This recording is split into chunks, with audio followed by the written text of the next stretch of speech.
करते हैं direct and indirect speech, जिसको हम लोग बोलते हैं डायरेक्ट नरेशन या इनडायरेक्ट नरेशन। चाहे उसको डायरेक्ट स्पीच बोलिए या इनडायरेक्ट स्पीच बोलिए। क्लियर हुई? अब सबसे पहली चीज होती है इसको समझने के लिए, सबसे पहली बात ये होती है कि टेंसेस क्लियर होनी चाहिए। टेंसेस सबको क्लियर हो जाएंगे। क्लियर है बात? अब इसमें ये चीज ध्यान रखना है कि सबसे पहले किसी टॉपिक को स्टार्ट करने से पहले ये पता होना चाहिए कि उसका मतलब क्या होता है। जैसे कि हम बात करते हैं डायरेक्ट स्पीच की। डायरेक्ट स्पीच, इसका मतलब क्या होता है कि वक्ता के द्वारा कहे गए शब्दों को उसी रूप में बताने की क्रिया क्या कहलाती है? डायरेक्ट स्पीच कहलाती है। That means same statements of speaker, same statements of speaker is called direct speech. इसको हम लोग क्या बोलते हैं? डायरेक्ट स्पीच बोलते हैं। और इनडायरेक्ट स्पीच का मतलब क्या होता है कि वक्ता के द्वारा कहे गए शब्दों को थोड़ा बढ़ा चढ़ाकर बताने की क्रिया को हम लोग क्या बोलते हैं? इनडायरेक्ट स्पीच बोलते हैं। इतनी बात क्लियर हो गई। अब बात ये थी कि बोलते किसको है, डिफिनेशन जिस तरीके से क्लियर करनी है मैंने आपको बता दी। अब क्या करते हैं, अगर हम लोग सेंटेंसेस की तरफ चलते हैं तो सबसे पहली चीज होती है कि सेंटेंस के दो हिस्से होते हैं। स्टार्टिंग पोर्शन में दो पार्ट होते हैं। अब उसको किस तरीके से करते हैं? पोर्शन दो तरीके से लिखे रहते हैं। First comma, inverted comma, that means comma और डबल कॉमा के अंदर जो पोर्शन लिखा रहता है उसको हम लोग बोलते हैं आरवी, रिपोर्टिंग वर्ब। इसको बेटा हम लोग क्या बोलते हैं? रिपोर्टिंग वर्ब बोलते हैं। और जो डबल कॉमा के अंदर लिखा रहता है उसको हम लोग क्या बोलते हैं? रिपोर्टेड स्पीच बोलते हैं। क्लियर के बाद उसको हम लोग क्या बोलते हैं? रिपोर्टेड स्पीच बोलते हैं। रिपोर्टिंग वर्ब किस तरीके से, जैसे मैंने लिखा गोपाल सेज, फिर क्या करेंगे? कॉमा कॉमा लगा देंगे। Gopal says Rahul is playing cricket match. ये सेंटेंस आपका दिया गया। मैंने अभी क्या बताया कि वह स्टेटमेंट जो कॉमा और डबल कॉमा के अंदर लिखा रहता है उसको क्या बोलते हैं? रिपोर्टिंग वर्ब बोलते हैं। देखिए कॉमा और डबल कॉमा के अंदर लिखा हुआ है तो ये आपके क्या कहलाएगा? रिपोर्टिंग वर्ब कहलाएगा। और जो स्टेटमेंट डबल कॉमा के अंदर लिखा है उसको हम लोग क्या बोलेंगे? रिपोर्टेड स्पीच बोलेंगे। इसके बाद किस तरीके से सॉल्व करते हैं इस चीज को ध्यान रखिएगा। अब पहली चीज रिपोर्टिंग वर्ब की तरफ हम लोग बढ़ते हैं। रिपोर्टिंग वर्ब की तरफ बढ़ने से पहले ये ध्यान रखिएगा, अगर केवल आपका सेज दिया गया है, दैट मीन्स केवल आपका सेज दिया गया है, ठीक है, तो आप सेज का सेज लिखेंगे। अगर सेज टू दिया गया है, सेज टू दिया गया है तो इसको बेटा आप लोग चेंज करके क्या लिखेंगे? टेल्स लिखेंगे। सेज दिया गया है तो सेज का सेज रखेंगे, सेज टू दिया गया है तो इसको टेल्स कर देंगे। क्लियर? अब फिर किस तरीके से करेंगे?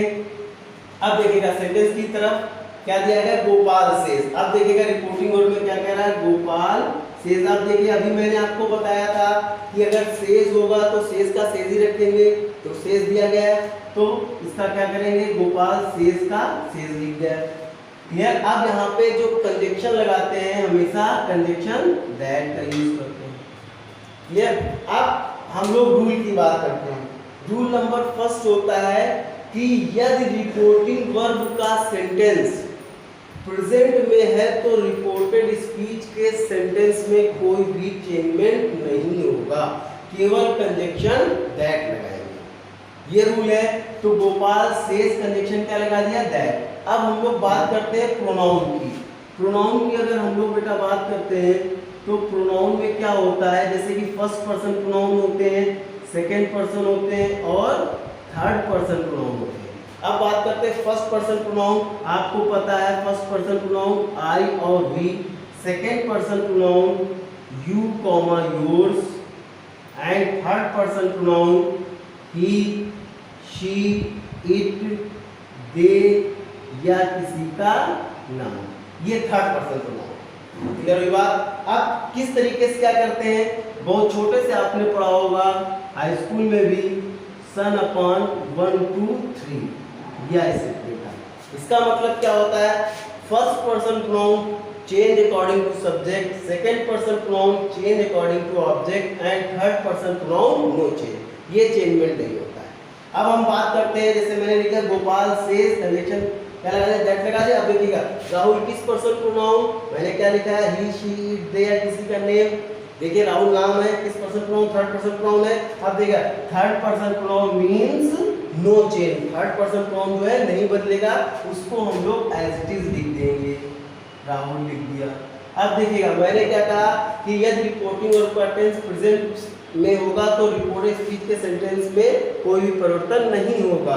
आप क्या करेंगे, इसके टेंस में कोई भी चेंजमेंट नहीं करेंगे, क्यों, क्योंकि रिपोर्टिंग वर्ब आपकी प्रेजेंट में दी गई है। तो Gopal says that Rahul is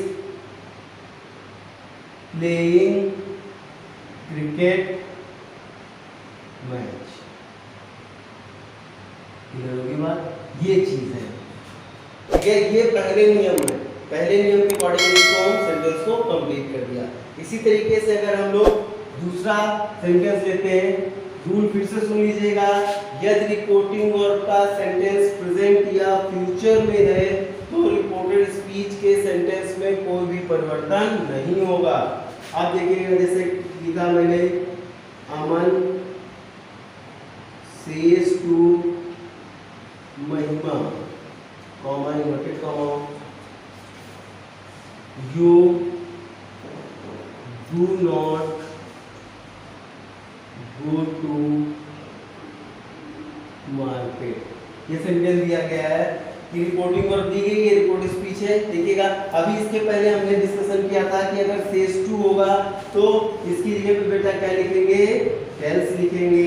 अब इधर क्या दिया गया है आपका, अमन दिया गया, अमन टेल्स महिमा, कंजक्शन क्या लगाएंगे, दैट। अब देखिएगा आप प्रोनाउन चेंजमेंट किस तरीके से करते हैं, देखिएगा यू किस पर्सन प्रोनाउन है, यू किस person pronoun, second person pronoun किसके अकॉर्डिंग चेंज होगा, ऑब्जेक्ट के अकॉर्डिंग चेंज हो जाएगा।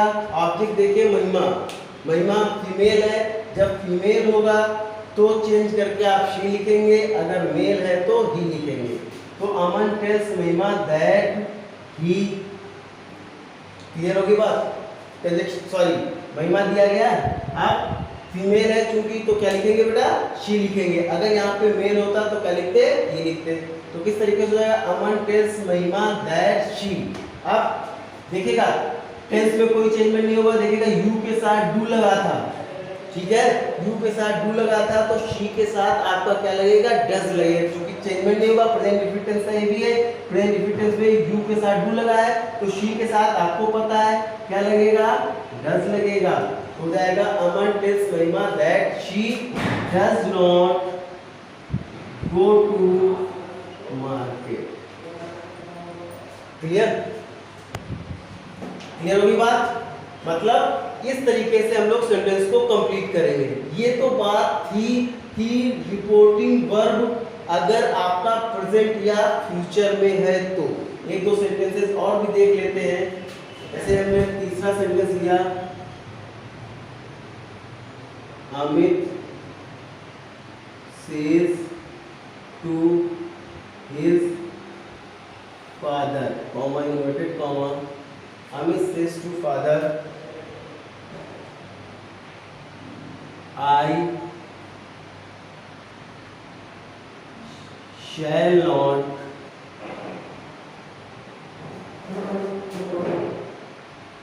bring some books from market। ये सेंटेंस दिया गया है। अब इसको किस तरीके से कंप्लीट करेंगे, देखिएगा वैसे ही सेज टू है, क्लियर होगी बात, क्या करेंगे, टेल्स कर देंगे। इधर आपका अमित दिया गया, Amit tells his father, conjunction आप चाहे तो यूज कर देंगे, दैट का यूज कर देंगे, क्लियर। अब देखिएगा आई किस पर्सन प्रोनाउन, अभी मैंने बताया था, अभी लिखाया था कि आई फर्स्ट पर्सन प्रोनाउन है, तो किसके अकॉर्डिंग चेंज होगा, रिपोर्टिंग वर्ब के सब्जेक्ट के अकॉर्डिंग चेंज हो जाएगा। अब देखिए रिपोर्टिंग वर्ब का सब्जेक्ट जो है आपका क्या है, रिपोर्टिंग वर्ब का सब्जेक्ट देखिएगा आपका अमित है, रिपोर्टिंग वर्ब का सब्जेक्ट अमित, और ये आई है, क्योंकि मैं है अमित तो मैंने अभी भी बताया था, तो क्या करेंगे, कंजक्शन के बाद आप काहे का यूज करेंगे, ही का यूज करेंगे, दैट के बाद क्या हो जाएगा, दैट ही। अब देखिएगा चूंकि रिपोर्टेड स्पीच का जो सेंटेंस है फ्यूचर में दिया गया, देखिए शैल है, आई के साथ शैल लगा हुआ है, यहाँ पे आपका ने सब्जेक्ट क्या बदला है, ही बदला है। जब ही है तो आपको पता है ही के साथ बेटा क्या लगेगा, विल का यूज हो जाएगा। सेंटेंस क्या बना, Amit tells his father that he will not bring some books from market. समझ में आ गई बात, समझ में आ गई बात, इसको इस तरीके से करेंगे, क्लियर। ये पूरे सेंटेंसेस आपके कंप्लीट हो गए।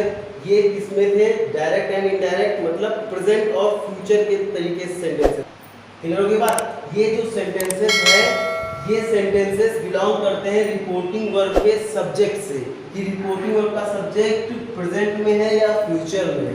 तो जो रिपोर्टिंग वर्ब का सेंटेंस अगर प्रेजेंट या फ्यूचर में होगा तो इस तरीके से सेंटेंसेस करेंगे।